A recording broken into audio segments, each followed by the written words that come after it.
Hello, awesome people. I hope you're having a great day today. Today we're taking a look at the Shirley Jackson short story called Paranoia. It's the third short story in the 2017 Dark Tales collection by Penguin Classics that we've been taking a deeper dive into. It took me about 18 minutes or so from here to knock it out last night for the first time. It's fun. I'm going to be giving it a 7 out of 10. Shirley Jackson is one of the big names in horror in U.S. history, right? She's definitely one of the more beloved names in horror. She was definitely well read during her time. Prior to this collection, I'd only read two things by Shirley Jackson: a novel for a spring break a couple of years ago called The Haunting of Hill House, and then when I was a student, The Lottery, which was in my class that I had to read for my textbooks. And so I only read two things: a novel and a short story. And the novel for this channel, it was on my bucket list, so I knocked it out a couple of years ago when I was traveling. And now I've read three short stories in this collection. Definitely have enjoyed them, knocking them out. Now my goal was to take a deep dive into the horror aspects of Shirley Jackson, but none of these two stories so far have actually been horror. Although this one's got a psychological element to it too that you might call psychological horror if you wanted to, like The Shining or something like that.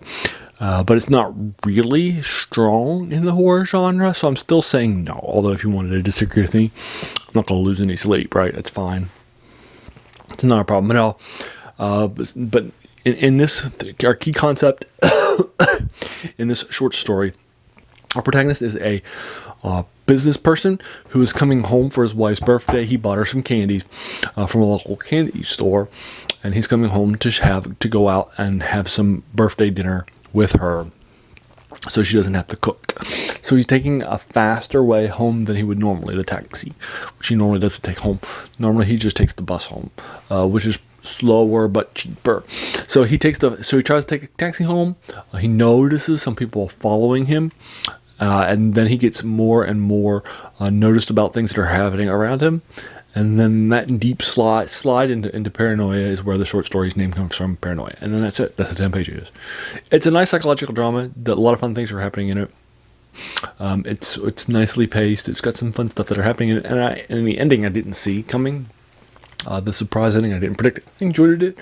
And so this is definitely a stronger and enjoyable short story. So I'm going to be giving it a 7 out of 10. Now here's the question. Why am I doing reviews for short stories that aren't horror, science fiction, or fantasy? Well, Shirley Jackson's a big name in horror, right? So doing some things in her without necessarily having the horror label. You know, when my channel wants to have horror, science fiction and fantasy things, we've already done that with Robert E. Howard. He was definitely well known for his fantasy stuff, although there were horror stuff too. Robert E. Howard wrote some boxing stories. I've done 5 boxing short stories. I've also done short stories in his genres. Like he has a Conan short story that doesn't have any fantasy, science fiction, or horror to it. I also reviewed a short story called The Blue Flame of Vengeance in the Kane short story series by him that doesn't have any elements of it too. So I think it's fair, but if you were like, oh, I don't know why you're doing it, I understand that. But again, if I were to read one of the novels by Stephen King that's not in the speculative fiction genre, like his fantasy stuff in the Gunslinger story or his horror stuff that he's known for, I don't think anybody would really protest because it's Stephen King, right? He's a big name in the horror genre. But that's fine if you're like, oh, I don't know what you're why. So that's sort of my explanation for why we're doing a deeper dive into Shirley Jackson. She's definitely a brilliantly talented author, and the story's definitely well written. Definitely worthy of a spot here.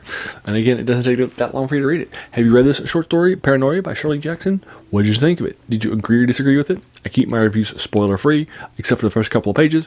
But if you wanted to take a deeper dive into the story spoilers, I'd be happy to do that in the comments below. If you like this video, hey, why not hit that subscribe button? There's going to be a lot more of these to follow.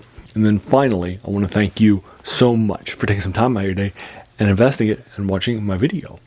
We all have so many things that are happening in our lives, and we're pulled in so many different directions. So the fact that you spent this time with me is incredibly humbling, and I appreciate it. Thanks again, and have an amazing day.